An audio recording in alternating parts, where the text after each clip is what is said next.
Pernahkah kamu merasa bahwa nilai akademikmu lebih penting daripada dirimu sendiri?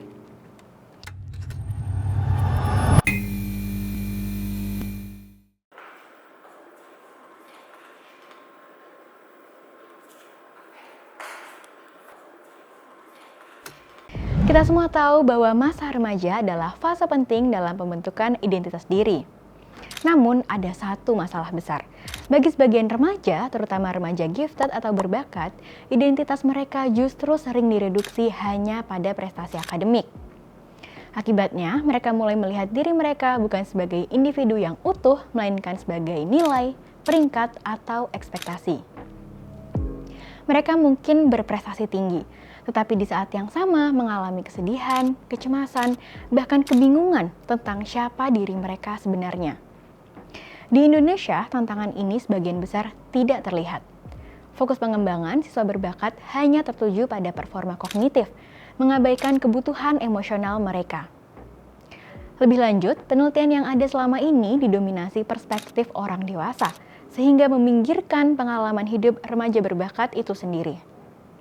Oleh karena itu, saya ingin memahami bagaimana remaja berbakat membentuk konsep diri mereka di tengah tekanan sosial, relasional, dan budaya yang kompleks di Indonesia. Bayangkan sebuah cermin. Cermin ini tidak memantulkan diri kita secara utuh, melainkan hanya menampilkan satu bagian, yaitu prestasi kita saja. Seperti melihat bayangan yang terpotong, remaja berbakat akhirnya belajar mengenali diri mereka hanya dari apa yang dilihat dan dihargai oleh orang lain. Lalu, bagaimana jika kita tidak hanya melihat mereka dari luar, tetapi memberi mereka ruang untuk berbicara dan mendefinisikan diri mereka sendiri? Melalui pendekatan Youth Participatory Action Research, saya melibatkan 3 remaja berbakat usia 12-18 tahun dengan IQ di atas 130 di Yogyakarta sebagai rekan peneliti. Di tahap awal, kami bersama-sama merancang penelitian dan membangun ruang aman untuk berbagi pengalaman. Kemudian, kami menggunakan podcast berjudul Pahami Diri sebagai media.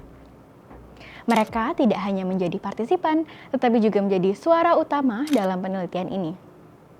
Saat ini, kami telah mengidentifikasi 4 dinamika utama dalam perjalanan konsep diri mereka.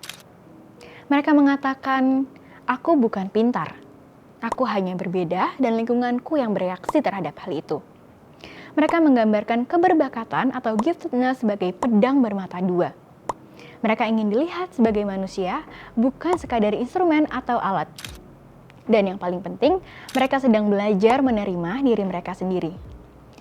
Tema-tema tersebut menunjukkan bahwa perkembangan konsep diri remaja berbakat bersifat dinamis dan dibentuk oleh pengalaman sosial, tekanan lingkungan, dan pemaknaan diri yang terus berulang.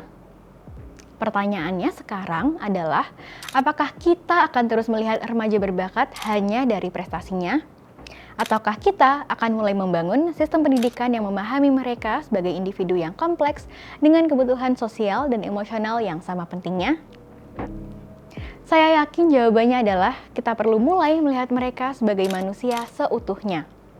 Karena bagi mereka, menjadi berbakat bukan tentang menjadi luar biasa, tetapi untuk akhirnya dipahami.